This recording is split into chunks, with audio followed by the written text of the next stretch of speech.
2018년 IT의 한 해안 마을에서 의식이 시작되었다. 참여자 중 한 여성이 갑자기 몸을 떨더니 목소리가 변했다. 수십 년 전 세상을 떠난 노인의 억양으로 그녀 자신도 배운 적 없는 표현들을 쏟아냈다. 의식이 끝난 뒤 그녀는 자신이 무슨 말을 했는지 전혀 기억하지 못했다. 그 자리를 기록한 인류학자는 훗날 자신이 목격한 것을 어떻게 언어로 담아야 할지 오랫동안 망설였다고 전해진다. 만약 이것이 단 한 번, 단 한 곳에서 일어난 일이라면 우리는 그냥 지나칠 수 있었을 것이다. 그러나 이 현상은 IT에서만 기록된 것이 아니다. 한국의 무속 의례에서, 서아프리카의 부족 의식에서, 중세 유럽의 교회 문서에서, 고대 인도의 신전 기록에서 놀랍도록 닮은 묘사가 각자의 언어로 남아있다. 단 한 번도 서로 교류한 적 없는 바다로 가로막힌 문명들이 인류가 빙의를 기록하기 시작한 시점은 우리가 쉽게 상상하는 것보다 훨씬 오래전으로 거슬러 올라간다. 기원전 1900년경 메소포타미아에서 만들어진 것으로 추정되는 점토판에는 악한 기운이 인간의 몸 안으로 파고든다는 내용이 쐐기 문자로 새겨져 있다. 이집트 파피루스에도, 그리스 철학자들의 저술에도, 로마의 의학 문헌에도 유사한 묘사가 반복해서 등장한다. 어쩌면 이 생각은 인류가 글자를 발명하기도 전부터 이미 인간의 마음속에 자리 잡고 있었을지도 모른다. 이 방대한 기록들을 가로질러 보면 반복되는 패턴이 있다. 빙의를 경험한 사람은 평소와 전혀 다른 목소리를 낸다. 자신이 배운 적 없는 언어나 지식을 구사하기도 한다. 그리고 의식이 끝나고 나면 그 시간 동안 자신이 무슨 말을 했는지 기억하지 못한다고 전한다. 이 세 가지 특징이 메소포타미아의 기록에서도, 16세기 조선의 무속 문헌에서도, 19세기 브라질의 종교 기록에서도 거의 동일하게 나타난다. 우연의 일치라고 부르기에는 너무 정확한 일치다. 문화권마다 이 현상을 부르는 이름은 다르지만 묘사는 놀랍도록 닮아 있다. IT의 부두교 전통에서는 루아라 불리는 신령이 의식 참여자의 몸을 말처럼 타고 내린다고 설명한다. 브라질의 칸돔블레와 우반다 종교에서도 유사한 개념이 존재하며 신령과 인간 사이의 소통을 위한 필수적인 통로로 여겨진다고 알려져 있다. 이 전통들에서 빙의는 공포의 대상이 아니라 오히려 치유와 공동체 결속의 의뢰로 기능하는 경우가 많다. 한국의 무속 전통에서는 신내림이라는 개념이 수백 년 이상 이어져 왔다. 신기를 받은 무당은 신이나 조령, 이 자신의 몸을 통해 말한다고 설명하며 그 상태에서 얻은 정보로 의뢰인의 문제를 해결하려 한다. 흥미로운 점은 신내림을 받는 과정이 의지와 무관하게 극심한 신체적, 심리적 고통을 수반하며 찾아오는 경우가 많다는 것이다. 스스로 선택하는 것이 아니라 어떤 힘에 의해 선택되는 것에 가까운 경험으로 묘사된다. 기독교 전통에서 빙의는 오랫동안 악마의 개입으로 이해되어 왔다. 중세 유럽에서는 빙의의 의심 사례를 퇴마 의식으로 치료하려 했으며 그 기록이 교회 문서 속에 방대하게 남아있다. 가톨릭 교회는 지금도 공식적으로 구마 의식인 엑소시즘을 인정하고 있으며 교황청 직속 엑소시스트가 실제로 존재한다는 것이 확인되어 있다. 21세기에도 이 제도가 유지된다는 사실 자체가 빙의가 단순히 과거의 미신으로만 치부될 수 없음을 암시한다.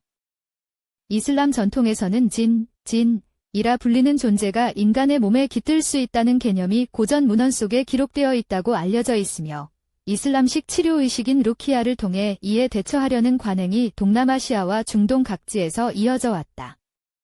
힌두교 전통에서도 신이나 영혼이 특정 인물에게 내린다는 개념이 광범위하게 퍼져 있으며 인도의 일부 지역에서는 이를 신탁을 받는 신성한 행위로 여긴다. 믿음 체계가 달라도 신앙의 언어가 달라도 인간과 초월적 존재 사이의 경계가 허물어지는 그 순간의 묘사는 놀랍도록 겹쳐진다. 이 현상을 학문적으로 체계화하려는 시도는 20세기 중반에 본격화되었다. 1969년 미국 국립정신건강연구소의 지원을 받은 연구에서 전 세계 488개 사회를 분석한 결과가 발표되었다. 그 결과는 연구자들에게도 예상보다 강렬한 숫자였다. 무려 74%의 사회에서 다른 존재가 인간의 몸에 들어온다는 개념이 독립적으로 존재하는 것으로 확인된 것이다. 이 수치는 이후 수십 년간 인류학계에서 반복적으로 인용되며 논쟁의 중심에 놓여왔다. 연구자들이 주목한 것은 단순히 그 비율만이 아니었다. 빙의 현상의 묘사 방식이 문화권을 초월해 공통 패턴을 보인다는 점이 더욱 주목받았다. 목소리의 변화, 기억의 단절, 비정상적인 신체 반응의 발현 이 세 가지는 아마존 유역의 부족 보고서에서도, 유럽의 교회 문서에서도, 동아시아의 무속 문헌에서도 공통적으로 등장한다. 이것이 단순한 문화적 암시와 모방으로 설명될 수 있는 수준인지에 대한 논쟁은 지금도 계속되고 있다. 또 한 가지 반복해서 등장하는 패턴이 있다. 빙의를 경험하거나 보고하는 사례가 남성보다 여성에게 더 빈번하게 나타나는 경향이 있다는 설이다.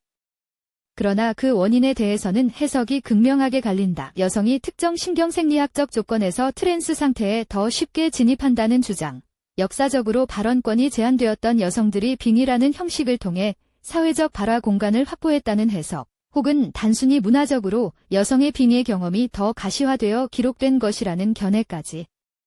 어느 해석이 옳은지는 아직 결론이 나지 않았다. 빙의 현상을 설명하는 첫 번째 가설은 심리학의 언어로 이야기된다. 해리성 정체장애는 극심한 심리적 외상으로 인해 하나의 의식이 여러 인격으로 분리되는 현상으로 빙의 경험과 표면적으로 매우 유사한 증상을 보인다. 실제로 일부 연구에서는 빙의를 보고한 사람들 중 상당수에서 과거의 외상 경험이 확인되었다는 결과가 보고되어 있다. 이 가설은 많은 사례를 일관되게 설명하지만 한 가지 질문에는 답하지 못한다. 왜 서로 다른 문화의 사람들이 같은 방식으로 같은 형태의 증상을 표현하는가? 두 번째 가설은 신경과학의 시각에서 출발한다. 일부 연구자들은 빙의 상태가 깊은 최면 또는 명상 시 나타나는 뇌파 패턴과 유사하다고 주장한다. 특히 측두엽의 비정상적 활성화가 신비적 체험이나 타자의 존재감을 유발할 수 있다는 연구 결과들이 보고되어 있다. 이 관점에서 빙의는 뇌가 특정 조건 아래서 스스로를 다른 존재로 인식하도록 만드는 신경학적 현상으로 해석될 수 있다. 그러나 이 가설 역시 왜 그 반응이 문화권을 초월해 동일한 형태로 나타나는지 충분히 설명하지 못한다는 한계가 있다. 세 번째 가설은 사회문화적 맥락에 주목한다. 인간은 자신이 속한 문화가 제공하는 각본에 따라 극단적 경험을 해석하고 표현한다는 이론이다. 이 시각에서 빙의는 일종의 문화적 스크립트로 사람들이 언어화하기 어려운 심리 상태를 자신의 공동체가 이해할 수 있는 형식으로 번역한 결과물이다. 집단적 기대와 암시가 트랜스 상태를 유발할 수 있다는 실험적 증거들도 존재한다. 하지만 이 가설은 한 가지 난제를 안고 있다. 한 번도 교류하지 않은 문명들이 어떻게 동일한 각본에 도달했는가? 이 세 가설은 각각 빙의의 일부를 설명하지만 어느 것도 전체를 포괄하지 못한다. 특히 연구자들이 가장 설명하기 어렵다고 꼽는 것이 있다. 이른바 검증 가능한 정보의 문제다. 일부 사례에서 빙의 상태의 당사자가 사전에 알 수 없었던 정보를 정확하게 언급했다는 증언들이 기록되어 있다. 이런 사례들은 현재의 심리학적 신경학적 설명만으로는 온전히 설명하기 어렵다는 지적이 있으며 이것이 이 현상에 대한 논의를 계속해서 열린 채로 남겨두는 이유 중 하나다. 물론 이러한 증언들에 대해서도 회의적인 시각은 존재한다. 기억의 오류, 사후 합리화, 확증 편향 긴간의 인지가 경험을 이야기로 재구성하는 방식 자체가 목격자 증언의 신뢰성을 의심하게 만든다. 엄밀하게 통제된 조건에서 빙의 상태의 당사자가 검증 불가능한 정보를 실제로 제공했다는 과학적 증거는 아직 확립되어 있지 않다. 그렇다고 이 현상이 완전히 허구라고 단정할 근거 역시 확립되어 있지 않다. 우리는 지금 두 개의 절벽 사이, 증명의 공백 위에 서 있다. 우리가 지금까지 살펴본 것처럼 빙의는 특정 민족이나 종교의 맹목적 믿음이 아니다. 기원전부터 기록되어 왔고 전 세계 인구의 압도적 다수가 속한 사회에서 공통으로 경험된 인류 역사에서 가장 오래되고 가장 광범위하게 퍼진 미스터리 중 하나다. 심리학과 신경과학은 이 현상에 대한 설득력 있는 설명 틀을 제공하지만 그토록 멀리 떨어진 문명들이 왜 같은 경험을 같은 방식으로 기록했는지에 대한 완전한 답을 아직 내놓지 못하고 있다. 그 간극 속에 이 수수께끼는 여전히 살아있다. 과학은 어떻게를 설명하는데 탁월하지만 때로는 왜라는 질문 앞에서 멈춘다.